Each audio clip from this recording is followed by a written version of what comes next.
Sucks, doesn't it? Trying so hard, yet still never being able to focus on the right things at the right time, day in and day out. It almost makes you want to vomit, feeling trapped in the middle of an endless sea of distractions.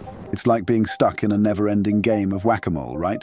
You're not entirely to blame, of course. Our social media today is nothing short of a minefield, where you're non-stop attacked by endless colors and content, all bloodthirsty for your attention and your money from every direction. And yet, for whatever reason, you just can't stop being distracted. It's like an alcoholic who just can't quit hitting the booze, despite knowing his life is a rotten mess because of it. Sound familiar? No worries, dearest seeker of the light. The upcoming 12 techniques are exactly what you need to flip the script and take back your attention. Let's get to it then. A lack of attention simply hints towards an abundance of direct or indirect distractions. Eliminate those and your focus is revived back into action. Imagine leaving your car engine running the entire day, even when you're not driving. What happens? You run out of fuel soon enough, right? Well, running low on attention works the same way. There are countless things operating in the background, quietly draining your attention, time, and energy. Here are a few tips to help you eliminate those distractions. Keep your work or study environment extremely well lit. The excessive brightness keeps your brain mentally active and focused. Say goodbye to nightlight mode on your digital devices. It blocks out blue light, which is what keeps your mind alert and active in the first place. Keep your desk as barren as a desert. No distracting items within sight while you're working. Put your mobile on Do Not Disturb mode before starting anything productive. Notifications can wait.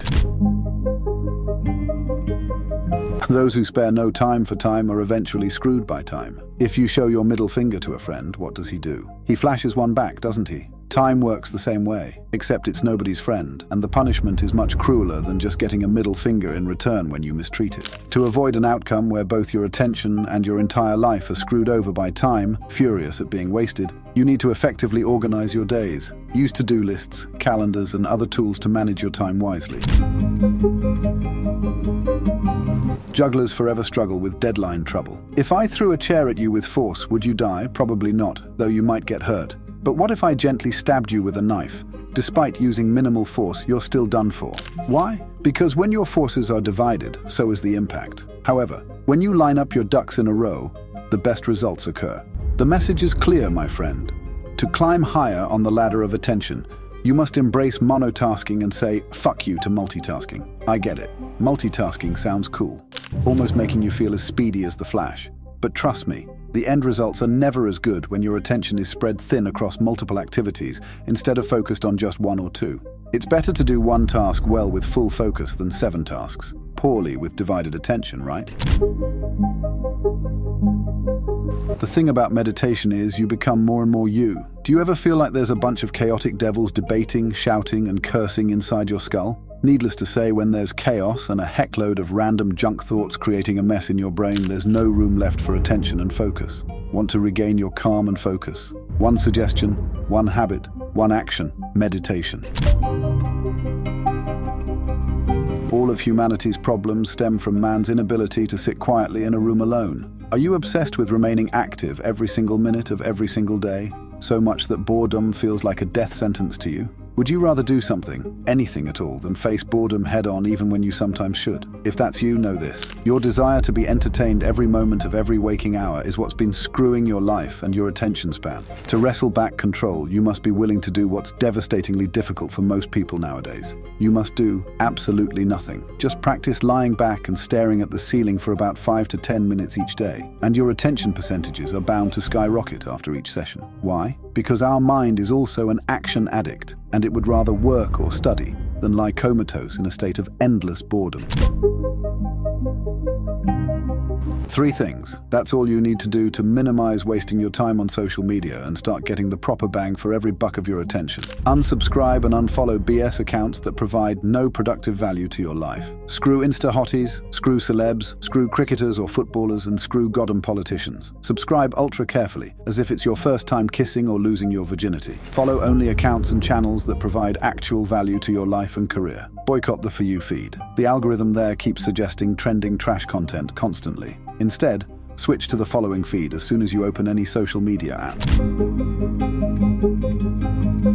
When you haven't the slightest clue which direction you should be paying attention to, your attention will be divided, distracted, and desecrated by every single direction there is. Here's a fun fact. Flies can live and survive for days, even if their head has been cut off. Bizarre, right? But it's true. They can fly or walk around and even engage in the goody-goodies with their partners. Too bad, even though they fly fast, they still can't seem to get anywhere good or cover any large distances. Why? Because they lack the proper eyes for directional navigation, causing them to crash land time and again. Maybe your situation is the same. Even though you work really hard, if you haven't decided on one good direction to walk towards, your attention becomes divided, branched out, and ineffective. Remember, if your goal is to catch a rabbit and there are 9 on the ground, focus on catching just one alone and let the rest go fuck themselves.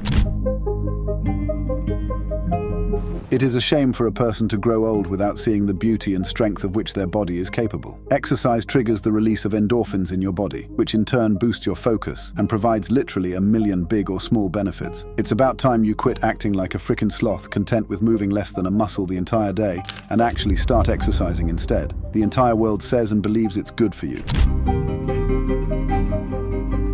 Fun fact, kangaroo rats can survive a lifetime without drinking a single drop of water. Due to the harsh desert climate, their bodies have perfectly adapted to reduce the amount of water necessary for their survival, mostly extracting it from the fats within seeds instead of drinking actual fresh water. The point is, unless you're a frickin' desert rat or aiming for kidney damage within the next couple of months, you really shouldn't abuse your body by consuming only the bare minimum amount of water each day. Hydration is essential, especially for maintaining your optimal attention and focus throughout the day. Unlike rats, humans actually die in less than a week without adequate water intake. Get that through your rat skull, buddy. It is hunger that motivates us to move, hunt, and expend energy. Ever felt drowsy and lacking in concentration right after stuffing yourself full of breakfast, lunch, or dinner? Excessive eating leaves you feeling lethargic, resulting in a sharp decline in focus and productivity, along with numerous sleep attacks throughout the day. And guess what? Unlike what they say, 3 meals a day really isn't all that crucial for your survival. Here's what food historian Caroline Yeldham has to say on the subject. Breakfast as we know it didn't exist for large parts of history. The Romans didn't really eat it, usually consuming only 1 meal a day around noon.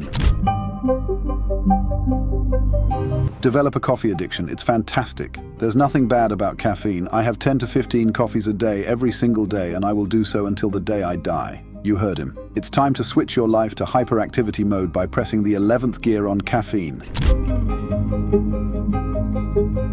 Best knowledge is won when you're just busy having fun. In his recent book Mastery, the legendary author Robert Greene tells us, to rise to the level of mastery requires many hours of dedicated focus and practice. You cannot get there if your work brings you no joy and you are constantly struggling to overcome your own weaknesses. Suffice to say, fun maxing and gamifying your life is crucial because, let's face it, life's a frickin' marathon, not just some 100-meter short dash where willpower and discipline alone can carry you to the end. Unsure how to effectively gamify your life? No worries, my friend. This next video was perfectly made just for you. Before you click on it, though, make sure you leave your fellow brother here a proper like and subscribe as a sign of your loving support. See you in the next video. Adios.